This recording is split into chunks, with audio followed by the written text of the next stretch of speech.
Yesterday we talked about the proposed constitutional amendments where the president, the governor and the MCA's term limits were being extended to 7 years. And guess what? There is one fatal mother of all repercussions that Cherargei and friends have not calculated. And that repercussion is this. If Kenya Kwanza reset the constitution to allow Ruto to serve for 7 years in office, that automatically makes Uhuru Kenyatta eligible to vie for the presidency in 2027. In fact, that's exactly how Moi ruled for 24 years. He served 14 years in a row, then we passed the multi-party system which came with term limits of 2. So it's like Moi became a political virgin under the new constitution, and so he served his 2 terms totaling 24 years in power. So if these silly amendments are passed, Uhuru Kenyatta could contest once again and win 2 extra terms of 7 years each, a total of 14 years plus the 10 he had already served before, making him the second president in Kenyan history to serve for a total of 24 years in power. And make no mistake, Kasongo cannot survive against Uhuru Kenyatta in a one-on-one race at the ballot. And these are some of the reasons why. Number 1, Uhuru Kenyatta is loved by Kenyans. Just have a look at this video.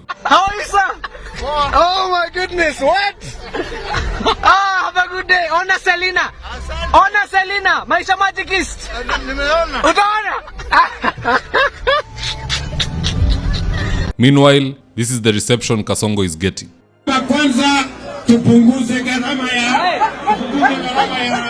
So automatically at the ballot, the love Kenyans have for Uhuru will prevail. Second reason why Ruto will face serious problems against Uhuru at the ballot is financial power. You see, currently Ruto is having a very easy time buying Gideon Moi, buying Raila and all the others. But Uhuru can't be bought. He is the only living, breathing politician outside of government who has more money than all the people in government combined. So he could easily poach Ruto's loyalists and bribe his way back to power if need be. And then remember, everybody has a price. IBC commissioner ako na bei, returning officer ako na bei yake, election observer pia ako na bei yake. And Uhuru has the money. So just do the math. And in case anyone doubts the kind of financial muscle that Uhuru Kenyatta has, let me just list for you 10% of what the Kenyattas own. In agriculture, they own Brookside, 11,000 acres in Northlands Ruiru, and Gisheha Ranch in Nakuru. In minerals, they have entities such as Edgeworth Properties and Gitwamba Stones. In banking, they own NCBA, and in media, they own MediaMax News Group, which is the parent company of People Daily newspaper and K24. In hospitality, I can't even list all that they own. We'll make this video a 1-hour video if we go down that road. So part of what they own is Voyager Beach Resort in Mombasa, Voyager Ziwani Camp in Savo,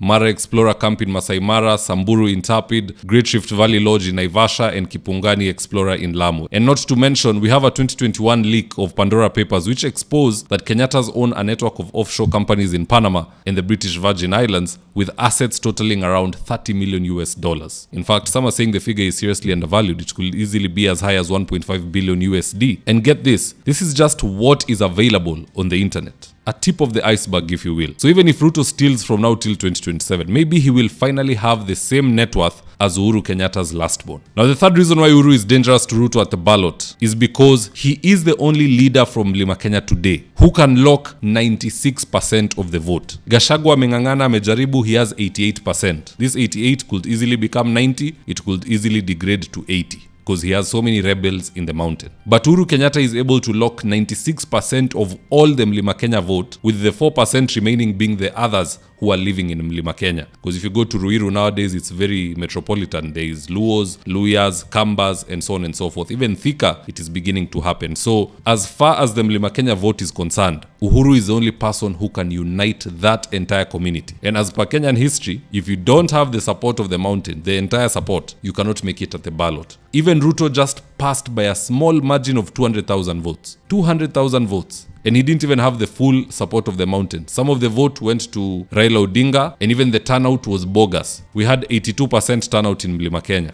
When Uhuru was the candidate, we used to see figures as high as 92. Imagine if he makes a comeback. Naende asanye ile ya Wakamba, asanye ya Waluya, aende uko Coast, Northern and other places. It's game over. Fourth reason why Uhuru Kenyatta is a threat to Ruto if allowed to contest on the ballot is because there are certain privileges that he has as a result of him having served as a sitting president for 2 terms. It wasn't a full 10 years. Uhuru served for 9 years and 5 months. Many think it's 10, but it wasn't. But despite that, he has loyalists in the police force, or police service as they call themselves these days. He has loyalists in the military. He has loyalists in IBC and every corridor of power that you can imagine. So whatever deep state Ruto thinks he has, Uhuru Kenyatta has it also. And if Uhuru is on the ballot, that same deep state has even more reason to work in his favor to have him reinstated. For the first time, you'll see Ruto giving orders, and that order is followed in certain regions. In other regions, there is repercussion. There will be mass resignations from government. All these people who are rebels, hata kina Kimani Ichung'wah and others, once Uhuru is on the ballot,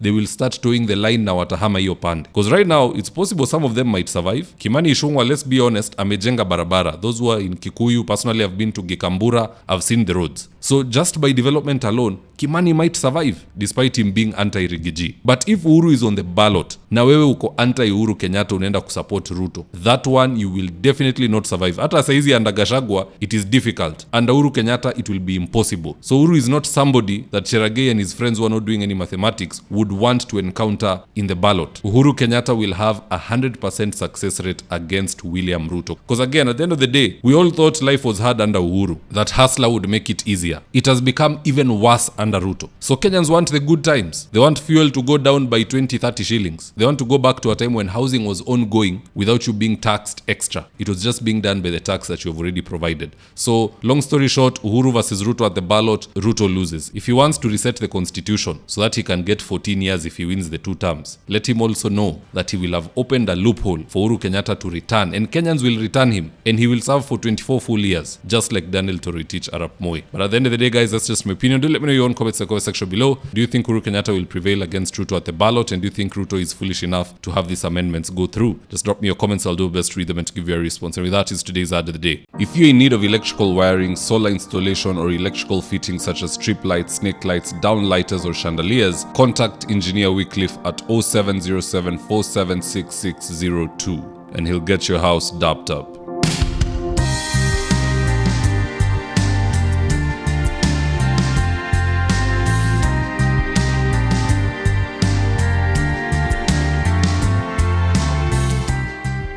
Now, if you're here for the first time, please go on and hit the subscribe button. And if you're watching for a different platform, just head over to YouTube, search for David Wafula, hit the subscribe button, you're going to be getting a ton of content of this nature. If politics is something you're passionate about, this is definitely the one channel that you really need to subscribe to. Alright guys, adios.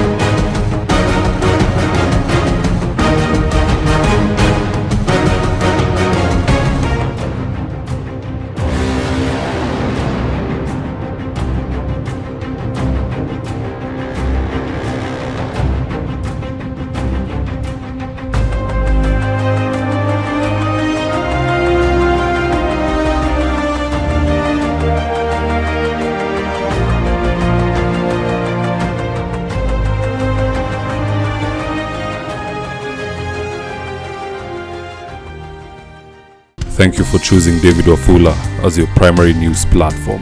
We put countless hours in research, recording, and editing. By showing up each and every day to watch our videos, you encourage us to generate more videos for the viewers. We are on a mission to inform, educate, and build a better tomorrow. To our thousands of followers in a world full of presidents, kings, and queens, you are the real gem. Adios.